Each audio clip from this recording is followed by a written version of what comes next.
You are now tuned into the Boxing Bros. I'm Caden, and I'm here with my co-host. You know what it is. It's the commissioner, $1 Bill. What's going on? In the building. That's right. Now, G will not be able to join us today because he's busy. Ned the TBE is scheduled to join us a little bit later, but we'll see what happens. This is Ned the TBE we're talking about, but I have faith in my brother. All right. It was a wild night for the TBE. The first topic we're going to discuss on Boxing Bros is the Rougarou gets put down by Devin Haney. All right. So, as you know, it was the big fight, the big pay-per-view fight. And Regis talked a lot in the build-up. They called him a private school kid, said he wasn't street, said he wasn't tough, said he had no punching power. All types of stuff. Well, in the fight, Devin Haney put Regis Prograis down in the third round and pitched the shutout on every single scorecard. And Regis didn't win a single round. And in fact, he landed the least amount of punches by anybody in a championship fight in the history of boxing, according to punch stat numbers. So here's what Regis Prograis had to say after losing to Devin Haney. He said, "That mother effer's good. He's better than I thought he was. I just couldn't get to him. I thought he was a soft puncher. He does have power. I was down and I was like, what the F happened?" So that's what Regis Prograis had to say. We got the commish, $1 Bill in the building. What was your reaction to that fight? My reaction to that fight, you want me to be honest, bro?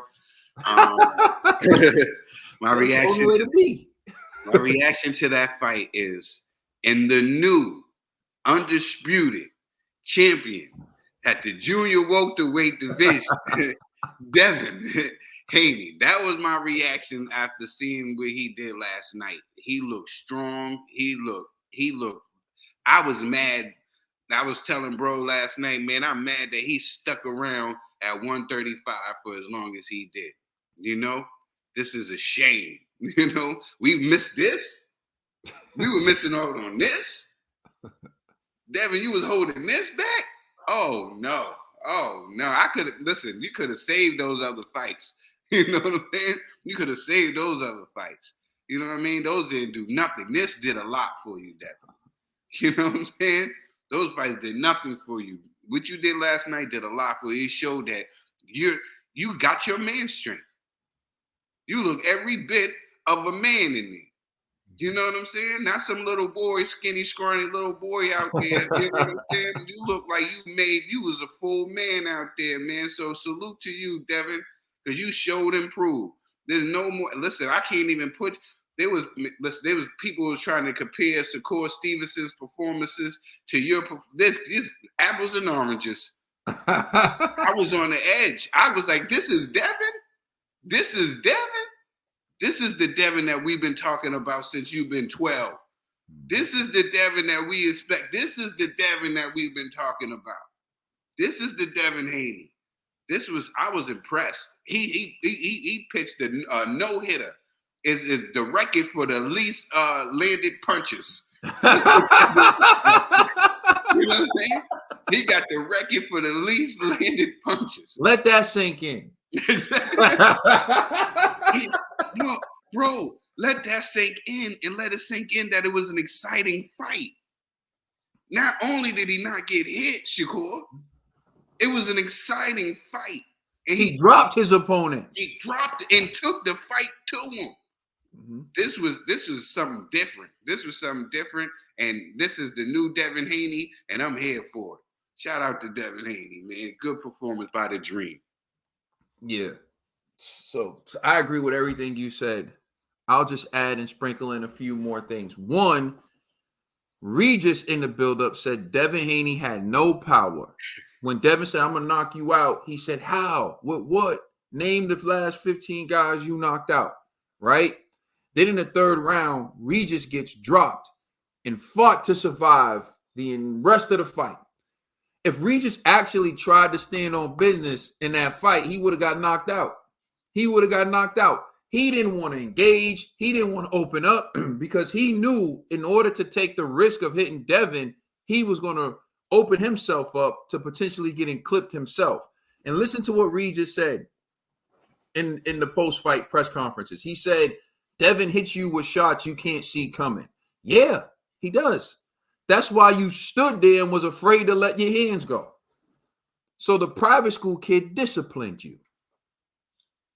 The private school kid took you to private school and gave you a boxing lesson.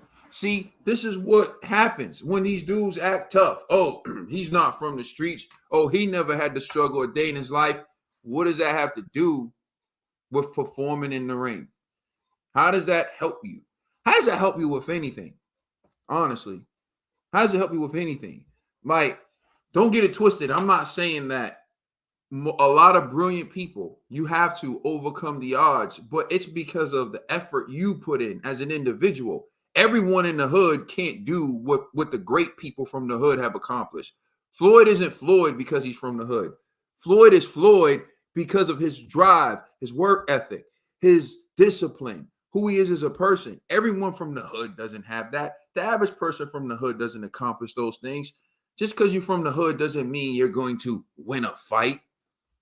So I don't get the narrative, but the whole private school narrative, the whole Devin Haney soft narrative, the whole Devin Haney got pillow fist narrative, that has to die. It has to die. And I keep saying this. Why would anyone say someone has pillow fist going into a fight? It hasn't worked for the people that think of recently. Deontay Wilder, Tyson Fury has pillow fist. He got knocked out. He got stopped by pillow fist in the 7th round in the rematch. And in the trilogy, he got knocked out cold by pillow fist in the 11th round. Savannah Marshall to Clarissa Shields, called Clarissa Shields pillow fist, and she got beaten and battered by a pillow fist. Why do these fighters still keep calling people pillow fist? I don't understand that. So that's one thing. The other thing I want to state is, like Trill said, Devin Haney at 140, he gets to eat more. He gets to let his body fill in more. He gets to have more muscle. You saw it down the stretch of the fight. Devin Haney wasn't tired. He was able to keep fighting. He was able to keep moving. And if you saw the fight with Vasily Lomachenko, it was around the 6th round where Devin started to fade. That comes from depleting your body of nutrients. That comes from struggling, leaving your best work in the gym so that you can lose that last little bit of weight so that you can compete at a weight division that you're too big for. Now, for me, I'm not going to make an excuse for Devin because that's the consequence of being a weight bully, in my opinion. When you keep fighting at a weight class that you got to kill yourself to make weight for, that's your fault. But like Trill said, man, if you were going to look this good at 140, you should have just left that division a long time ago. The question is now, what are people going to say about Devin? You can't say he's boring. You can't say that he doesn't sell because the arena was packed. And people said, oh, he's not from Oakland. He's from Nevada. This is another thing that gets on my nerves. So if I grew up in Boston, right, and I go to a prep school to play basketball in New Jersey, I go to a prep school out in Las Vegas to play basketball because that's when my best opportunity to play basketball is. So I spend a majority of my time out there perfecting my craft, and then I come home for the summer. Am I not from Boston? Am I not from Boston? My roots are in Boston. My whole entire family's from Boston. Everyone's in Boston. The only time I go to Las Vegas is to play basketball and to learn how to play basketball. Am I not from Boston? Just because you saw Devin in the Mayweather camps training, learning, perfecting his craft doesn't mean he's not from Oakland. Doesn't mean that that's where he's from. Or because he had to go to school out there, he was learning how to box. And you saw the difference in the ring against Regis. So all this stuff needs to die. And anyone saying anything negative about Devin at this point, they're just trolling for views. He's the best. Like Tank at 135, Tank could sell some pay-per-views, but he didn't beat nobody of note. He didn't beat Vasily Lomachenko. He didn't beat Teofimo Lopez. He didn't beat George Kambosos.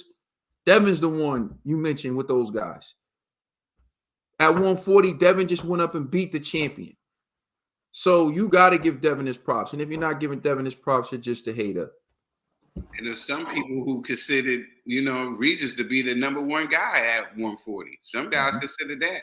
But when that second round came and he got hit with that uppercut, he realized it was a different type of fight. It was a different type of fight. He was dealing with a different type of animal, my brother. I totally agree with you.